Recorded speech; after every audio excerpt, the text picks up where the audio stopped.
में पहुंचे। गंगोलीहाट विधानसभा से कांग्रेस के विधायक प्रत्याशी खजान चंद गुड्डू के नेतृत्व में कांग्रेसी कार्यकर्ताओं ने फूल मालाओं के साथ जोरदार स्वागत किया। छत्तीसगढ़ के कैबिनेट मंत्री जय सिंह अग्रवाल ने सभी कार्यकर्ताओं से एकजुट होकर कांग्रेस के प्रत्याशी को जिताने के कार्य करने को कहा है। इस दौरान भाजपा की डबल इंजन की सरकार से जनता परेशान हो चुकी है। अल्मोड़ा लोकसभा के 14 सीटों पर कांग्रेस जीत रही है। बैरी नाग और चौकड़ी वासियों को सरकार बनने के बाद शीघ्र भूमि का मालिकाना हक दिया जाएगा। इस मौके पर उन्होंने चुनाव जीतने के बाद मुख्यमंत्री का चयन करने की बात की और सरकार बनने के बाद हर कार्यकर्ता को सम्मान देने की बात कही।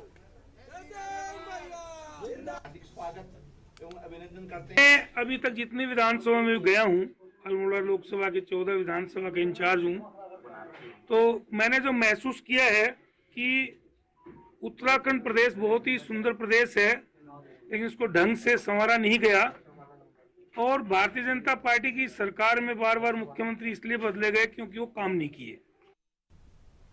उत्तराखंड की आप प्रवक्ता उमा सिसोदिया ने कहा है कि उत्तराखंड नव निर्माण विजन को लेकर थीम सॉन्ग आप जल्द लॉन्च करेगी। ये गीत ऐतिहासिक होगा और प्रदेशवासियों को बहुत ज्यादा आकर्षित करेगा। इस गीत के जरिए आप पार्टी ये बताएगी कि कैसे 21 सालों से जनता को दोनों ही दल ठगते नजर आ रहे हैं। ये गीत उत्तराखंड के मुद्दों की बात करेगा और आम आदमी पार्टी की विचारधारा बताएगा। ये गीत खास तौर पर कंपोज करवाया गया है और जनता के सामने जब गीत आएगा तो जनता को यह समझने में देर नहीं लगेगी कि आखिर उत्तराखंड के लिए क्यों अरविंद केजरीवाल और कर्नल अजय कोठियाल जरूरी है।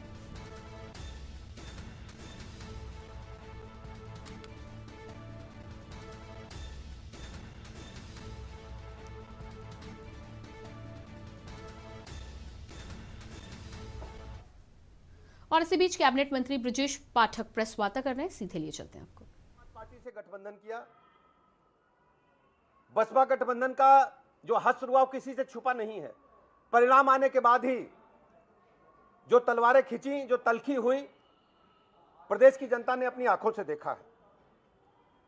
आज मैं आपको बताना चाहता हूं, 10 मार्च के बाद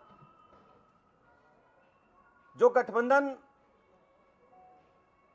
विभिन्न राजनीतिक दलों से समाजवादी पार्टी ने किए हैं, इनका बहुत बुरा हर्ष होने वाला है।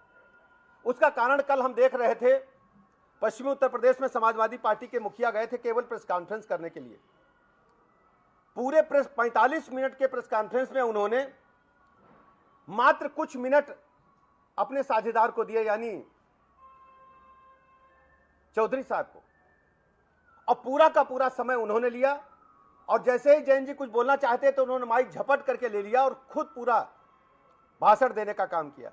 हमारा मानना है कि जो सहयोगी दल होते हैं, बराबरी का हक होता है, और जिस ढंग से चौधरी साहब के साथ माइक छीन करके समय न देना, इस बात को दर्शाता है कि आने वाले समय में जब 10 मार्च को परिणाम आएगा तो बहुत ही बुरा हश्र होगा इस गठबंधन का।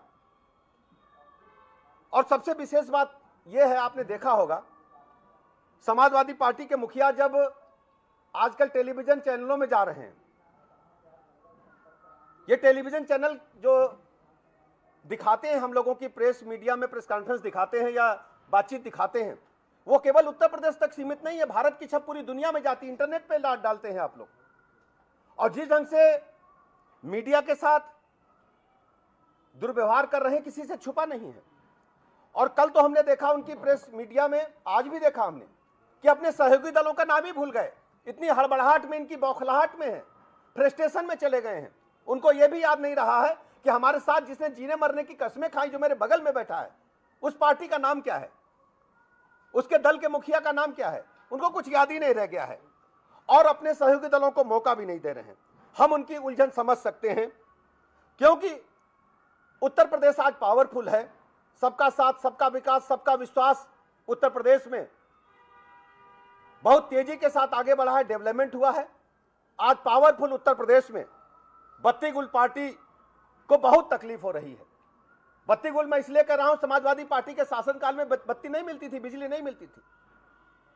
भारतीय जनता पार्टी की सरकार ने उत्तर प्रदेश को पावरफुल किया है। आज उत्तर प्रदेश पावरफुल है और बत्ती गुल पार्टी को बौखलाहट दिखाई दे रही है, खींच आ रही है। तो उनकी जो बौखलाहट और खींच इस बात को दर्शाती है कि 10 मार्च को जो परिणाम आएगा, उनके सपने धूल धूसरित होने वाले हैं। 2019 के बारे में मैं आपको बता ही चुका हूं, बुआ बबुआ का गठबंधन का असर क्या हुआ। 2017 में 2 लड़कों का गठबंधन आपने देखा, बुरी तरह टूटा। और ये कितने दिन का गठबंधन था, केवल राजनीतिक स्वार्थ के लिए, अपने परिवार को आगे बढ़ाने के लिए ये गठबंधन बढ़ाए गए। और एक जो परिवार आगे बढ़ाने का काम कर रहे हैं समाजवादी पार्टी के लोग, और आप स्थिति अच्छी तरह समझते हैं, उत्तर प्रदेश के 25 करोड़ लोग पास से देख रहे हैं, भारतीय जनता पार्टी को अपना आशीर्वाद प्रदान कर रहे हैं। सर्व समाज के लोगों का आशीर्वाद भारतीय जनता पार्टी को प्राप्त है। सबका साथ, सबका विकास, सबका विश्वास के तहत हम काम कर रहे हैं, सबको साथ लेकर के चल रहे हैं। हम बूथ स्तर से लेकर के प्रदेश स्तर तक के जो कार्यकर्ता हैं, जनता के साथ 5 वर्ष सुख दुख में हाजिर रहे हैं। उत्तर प्रदेश के सभी लोगों का आशीर्वाद भारतीय जनता पार्टी के प्रत्याशियों को मिल रहा है। भारतीय जनता पार्टी प्रचंड बहुमत के साथ 300 प्लस के अधिक सीटों लेकर के सरकार बनाएगी। मैं बहुत बहुत आभार प्रकट करता हूं और इस बात का भरोसा दिलाता हूं। तो ये थे कानून मंत्री ब्रजेश पाठक, जो कि समाजवादी पार्टी पर निशाना साधते हुए नजर आए। और इसी के साथ खबर उत्तराखंड में इतना ही। बाकी खबरों के लिए देखते रहिए के न्यूज इंडिया। नमस्कार। आप देख रहे हैं के न्यूज, खबरों का सारथी। बहुजन समाज पार्टी की राष्ट्रीय अध्यक्ष बहन कुमारी मायावती जी की उत्तर प्रदेश की जनता से अपील है कि वे सामाजिक एवं आर्थिक परिवर्तन के महानायक महात्मा ज्योतिबा फूले